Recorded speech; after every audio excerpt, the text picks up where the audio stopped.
परिवार को कभी ये शक नहीं हुआ कि उनकी बहू सोनम इतनी बड़ी साजिश रच सकती है। राजा का पूरा परिवार सोनम का ख्याल रखता था, यहां तक कि राजा की मां को भी ये फिक्र थी कि उनकी बहू ने उपवास के दिन कुछ खाया या नहीं।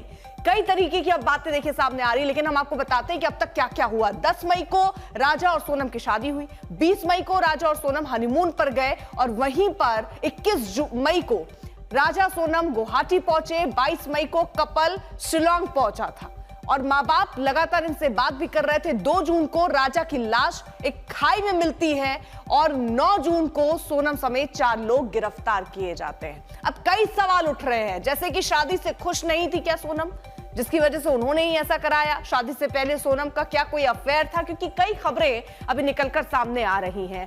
एक नए शख्स का नाम भी इसमें सामने आया, यानी पति पत्नी, और वो का जिक्र भी हो रहा है। हनीमून पर हत्या की साजिश आखिरकार थी किसकी? शिलोंग से गाजीपुर कैसे पहुंची सोनम? और परिवार वाले जो राजा के हैं वो ये भी पूछ रहे हैं कि एक खरोच भी सोनम को नहीं आई। पति की हत्या के बाद इतने दिन कहां थी सोनम? अब पुलिस इसको लेकर भी जांच करेगी। प्रेमी राज के लिए पति राजा का क्या कत्ल किया है सोनम ने? अब यह भी सवाल है। मेघालय पुलिस के दावे पर कितना यकीन किया जाए, क्योंकि कई थ्योरीज उस वक्त सामने आ रहे थे, लेकिन अब जब सोनम मिली है तो कई राज अब सामने आने बाकी हैं। मेघालय पुलिस के दावे पर आप कितना यकीन करेंगे? कई सवाल अभी यहां उठते हुए नजर आते हैं, लेकिन ये पूरा एंगल आप देखिए। क्या ऐसा हो सकता है कि सोनम ने किसी को हायर किया हो अपने पति की मौत के लिए? क्योंकि ये जो मैरिज थी अरेंज मैरिज थी, लेकिन अब इसमें लव एंगल भी सामने आ रहा है। सोनम की गिरफ्तारी कैसे हुई? दरअसल वो गाजीपुर पहुंची, उसके बाद हुआ क्या, ये रिपोर्ट। आपको जानकारी क्या मिली? जानकारी मिली थी आपको? सोनम का गोविंद जी से पता चला है। गोविंद जी का फोन आया था कि सोनम अपने को मिल गई है। तो गाजियाबाद कोई होटल थी, वहाँ पे होटल के पास में वो होटल वाले से उसने फोन लगा के उसके भाई को बोला है। होटल पे उसके भाई होटल वाले ने फोन दिया है उसको, सोनम को। तो क्या बोलते हैं, उसके भाई से बात हुई फोन पे, ठीक है ना। इसके बाद में हमको 5 बजे, सुबह 5 बजे हमको पता चला है। अच्छा, हाँ। तो गोविंद जी का वही है गोविंद जी शिलोंग में है। शिलोंग में थे, शिलोंग से निकल चुके हैं वहाँ के लिए। शिलोंग से निकल चुके हैं। 7 बजे, 7:30 की उनकी फ्लाइट थी। 11 बजे वो हम पहुंच जाएंगे सोनम के पास में। तो ये जो आपके पास रात को जो आपकी बात हुई थी, तो वो गोविंद ने क्या कहा था? पूरी क्या बात बताई? गोविंद ने बस इतना ही बोला था कि पापा बिट्टी मिल गई है, मैंने छोरी मिल गई अपनी सोनम, और वो बहुत ज्यादा रो रही थी। अच्छा, कौन कौन लोग साथ थे? सरकार से मेरी एक ही हाथ जोड़े की निवेदन है कि सीबीआई की मेरे को जांच चाहिए, माने चाहिए। वो मैं पीछे नहीं हटूंगा उस चीज से। मेघालय पुलिस कह रही है कि आपकी बेटी ने कुछ लड़कों के साथ षड्यंत्र करके राजा की हत्या की। वो गलत बोल रही है। क्यों? वो इसलिए गलत बोल रही है क्योंकि वहाँ की पुलिस फंस रही है। वो पुलिस वहाँ की फंस रही है। पुलिस ने वहाँ अभी कोई जांच नहीं करी, पुलिस वहाँ की फंस रही है। और ये मैं सीबीआई की मांग इसलिए ही कर रहा हूँ ताकि कि वो पुलिस का भी हाथ है इस केस में। ये राजा के मर्डर में वहाँ की पुलिस का 100% हाथ है। ये मैं गारंटी के दावे के साथ बोल रहा हूँ ये चीज। आपके राजा तो वो कौन लोग थे? 3 लोग कौन थे? वो 3 लोग कौन थे? ये हमको पता नहीं कौन है। वो पुलिस बताए वहाँ की कौन है कौन नहीं है।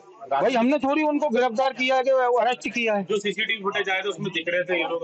वो होटल में से दिख रहे हैं हमको। सीसीटीवी में होटल में से दिख रहे हैं वो लोग। आप इन्हीं की जांच करने का बोल रहे थे? हम इन्हीं लड़कन की जांच करने को बोल रहा हूँ। तो आज 5 दिन से उन्हीं लड़के की बात करने के लिए चिल्ला रहा था। तो वहाँ का वो होटल वाला बोलता है कि हमारे कर्मचारी है, सीसीटीवी में आया है। मोबाइल पे अपनी मीडिया वाले ने पूछा कि ना मेरे कर्मचारी है। तो वहाँ पे होटल वाले भी होने चाहिए इस केस में। आपके राजा के परिजनों से आपकी बात हुई? नहीं, अभी नहीं हुई मेरी बात। उनका कोई फोन आया? अभी मेरे पास तो अभी फोन नहीं आया, क्योंकि वो लोग वहाँ गए हुए हैं, सोनम के पास गए हुए हैं। वो जो उनका राजा का भाई है वो गए हुए हैं सुबह के। अच्छा, इंदौर से सोनम और राजा दोनों ही गए थे या और भी कोई दोस्त गए थे साथ? सिर्फ यहाँ से ये दोनों ही जने गए थे। अच्छा, ये अरेंज मैरिज थी? नहीं, हम लोगों ने शादी करी थी, माने गार्डन लेके नहीं। हाँ, 3 महीने पहले हमने संबंध कर लिया था। ये दोनों पहले से जानते थे? नहीं, पहले से नहीं जानते थे, कोई किसी को नहीं जानता था। और हमारे बच्चे ऐसे थे भी नहीं किसी से फालतू बातचीत करें, क्योंकि वो तो काम वाली बच्ची थी, धंधे वाली लड़की थी। उसको दूसरे आदमी से सुबह यहाँ से भाई के साथ ऑफिस जाना, ऑफिस से घर आना। अच्छा, आप लोगों ने रिश्ता किया था तो कैसे रिश्ता हुआ था इन दोनों का? बहुत बढ़िया हंसी खुशी से रिश्ता किया था। कैसे बच्चे देखा था आपने राजा के परिवार? हमने ऐसे क्या बोलते हैं, जो हमारे समाज की जो किताब रहती है उसमें हम लोग नाम लिखवा देते हैं रामनवमी के दिन। ये भंडारा होता है हमारी समाज का, रघुवंशी कॉलोनी है, वो भंडारे में हम लोग नाम लिखवाते हैं कि हमारी बच्ची यहाँ तक पढ़ी है, इतनी उम्र है। तो उन लोगों ने भी ये चीज का नाम लिखवाया था, ठीक है ना। तो फिर फोन पे हमारी चर्चा हुई थी। फोन पे चर्चा होने के बाद में एक ने एक का घर द्वार देखे, सब चीज देखी, बातचीत हुई, बच्चे से मिलाए गए। इसके बाद में दोनों की हाँ हुई। इसके बाद में हमने फिर आगे बात बढ़ाई। आपकी बात हुई बच्ची से? नहीं, अभी मेरी बात नहीं हुई बच्ची से। रविशपाल हमारे साथ हमारे सहयोगी इस वक्त जुड़ चुके हैं और फिलहाल इंदौर में वो मौजूद है, राजा रघुवंशी के घर के बाहर ही मौजूद हैं। परिवार क्या कह रहा है? क्या कोई दबाव में शादी हुई थी? क्या ऐसी कोई उनको जानकारी थी कि इस पति पत्नी के एंगल में कोई वो भी हो सकता है?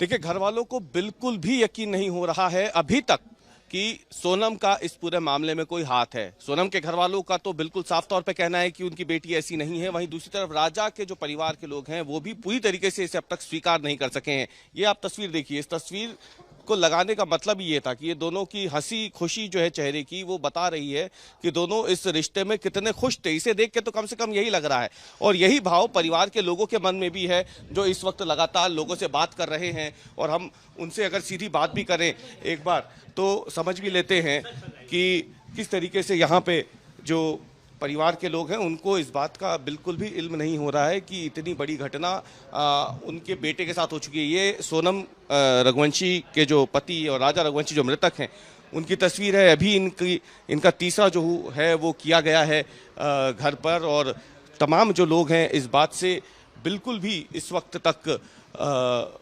इत्तेफाक नहीं रख पा रहे हैं, अपने आप को जोड़ नहीं पा रहे हैं कि इतना बड़ा हादसा इनके घर में हुआ है। और इसके पीछे की जो प्रमुख आरोपी है वो और कोई नहीं बल्कि इनकी अपनी बहू है, जो कुछ समय पहले इस घर में हंसी खुशी आई थी।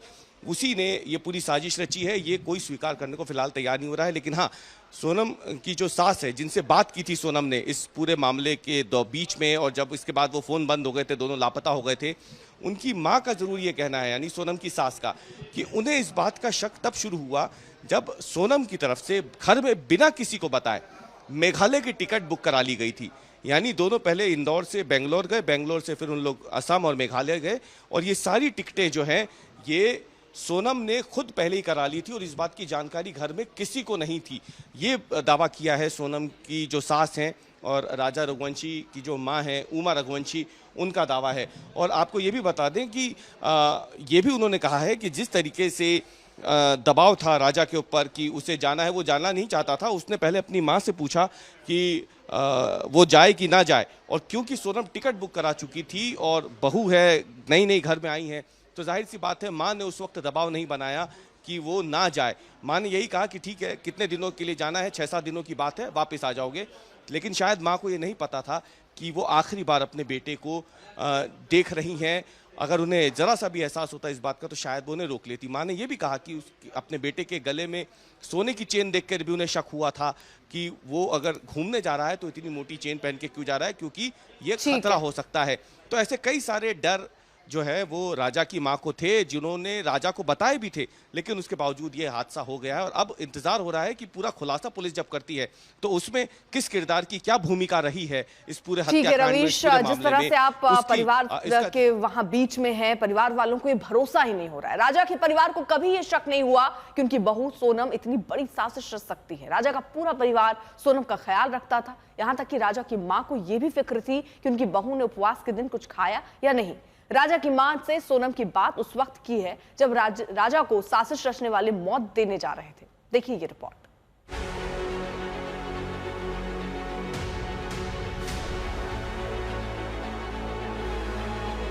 राजा के घर वाले अपनी बहू सोनम से खुश थे। राजा के घर वाले पुलिस पर जांच में ढिलाई का आरोप लगा रहे थे। सियासी दबाव बनाया जा रहा था, लेकिन अभागे राजा के घर वालों को सपने में भी कभी एहसास नहीं रहा होगा कि उनकी बहू ही उनके बेटे का कत्ल करवा सकती है। सोनम कितनी शातिर थी, इसका अंदाजा इस बात से लगाया जा सकता है कि जब वो राजा के साथ उस पहाड़ी की तरफ जा रही थी जहां राजा का कत्ल हुआ था, तब भी वो राजा के घर वालों से बात कर रही थी। ये तक कह रही थी कि आज उसका उपवास है। राजा की मां इस बात से पूरी तरह अनजान थी कि उनकी बहू एक खतरनाक साजिश को अंजाम दे रही है, जिसके निशाने पर उनका बेटा राजा है। सोनम की सास तो अपनी बहू की फिक्र कर रही थी। सुनिए उस वक्त की बात जब राजा की मां ने अपनी बहू सोनम से बात की, जब सोनम और राजा पहाड़ी चढ़ रहे थे। अभी नहीं हुआ, बस हम चढ़ाई कर रहे हैं, हम ऊपर चढ़ गए फिर फोन लगाते हैं। और आज तो उपवास होगा फिर? मेरा तो उपवास है ना, मेरे को 2-3 बार बोल दिया। हाँ। मैं घूमने के चक्कर में अपनी 11 थोड़ी तोड़ूंगी। वही तो तेरी, मैं अभी फरियार बना रही तो मेरे को एकदम से याद आ गई कि आज तो मेरे बहू का उपवास है बापे। हाँ, खिचड़ी बना मम्मी रही का हूँ। सुबह फोन आ गया था कि उपवास है, तो मैं नहाई थी। हाँ तो कहीं दूध लस्सी जो भी मिल रहा हो उपवास का सामान वो खा लो। अब पहले ऊपर तो चढ़े, जंगल में है, यहाँ से आज कुछ मिलेगा। बाप रे, मैंने हाँ। कही थी कुछ ड्राई फ्रूट रख के ले जाओ, तो बोले हाँ क्या करेंगे हम, दो ये जंगल है, पता है, घोर जंगल है, एकदम खड़ी चढ़ाई है। चढ़ना मतलब उतरना भी खड़ा ही है और चढ़ना भी खड़ा ही है। तो वहाँ ऊपर देखने के लिए क्या गए? वो अंदर है, वो पहाड़ के अंदर। मना करी थी मैंने तो सुनते नहीं है।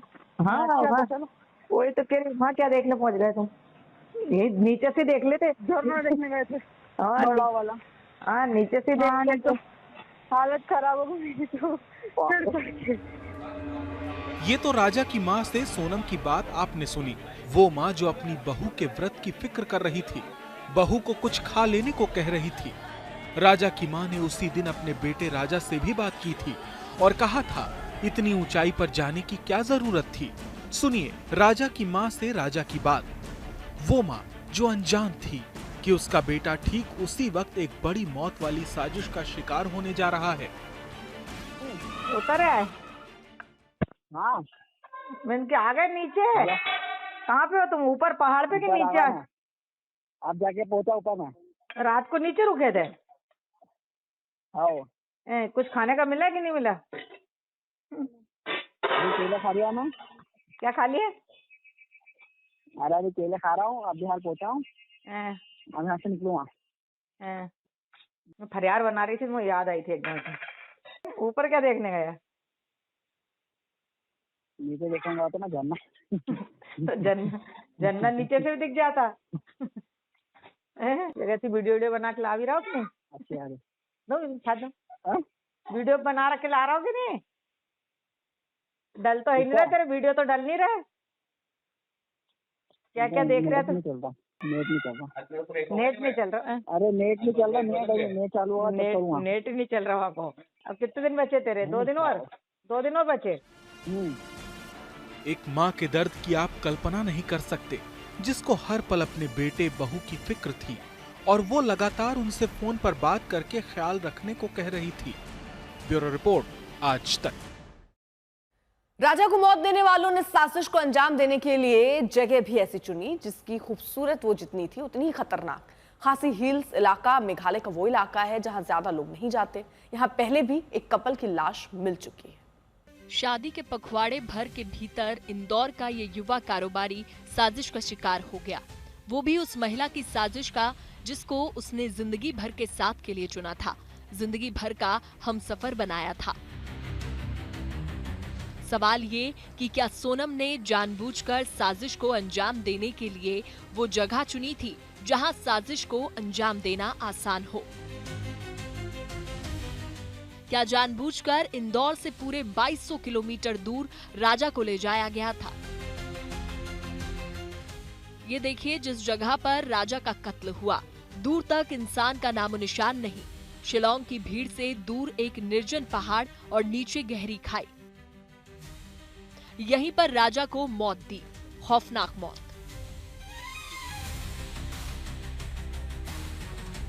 इस जगह को रेलिंग से घेरा गया। इस रेलिंग को देखकर ही पता चल गया था कि राजा एक बड़ी साजिश का शिकार हुआ है। उन्होंने भी इस जगह के बारे में बताया था। इसी जगह पर जिस खाई में राजा की बॉडी मिली है, वहां पहले भी लाशें मिली हैं। यहां पहले भी एक कपल की लाश मिली थी। स्थानीय लोग भी मानते हैं कि ये जगह जितनी हसीन है उतनी ही खतरनाक है। तो सवाल ये है कि क्या सोनम ने जानबूझकर ऐसी जगह को चुना जहां राजा का कत्ल करना आसान था? अब पुलिस जांच में खुलासा करेगी कि राजा और सोनम में से किसने ये फैसला किया था कि शिलांग में खासी हिल्स जाएंगे। ब्यूरो रिपोर्ट, आज तक।